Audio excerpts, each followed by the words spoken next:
केंद्र सरकारनं आता पासपोर्ट बनवण्याच्या नियमांमध्ये बदल केलेला आहे। आता कोणत्याही अर्जदाराला पासपोर्टसाठी जन्म प्रमाणपत्र द्यावं लागणार आहे।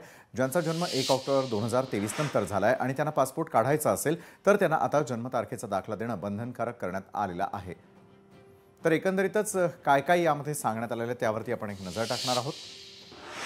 तर सुरुवातीला महत्त्वाचं म्हणजे जन्मदाखला, निवासी पत्ता, कलर कोडिंग सिस्टम, पालकांचं नाव हटवलं आणि पासपोर्ट सेवा केंद्राचा विस्तार। जन्मदाखल्यासंदर्भामध्ये 1 ऑक्टोबर 2023 नंतर जन्मलेल्यांना जर पासपोर्ट हवा असेल तर त्यांना जन्मदाखला द्यावा लागणार आहे।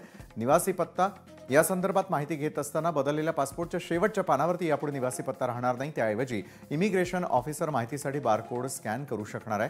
तर कलर कोडिंग सिस्टम, पासपोर्टसाठी आता रंग कोडिंग सुरू झालेली आहे। अधिकाऱ्यांसाठी पांढरा पासपोर्ट, डिप्लोमॅट अधिकाऱ्यांसाठी लाल आणि सर्वसामान्यांसाठी निळ्या रंगाचं पासपोर्ट जारी करण्यात येत आहे।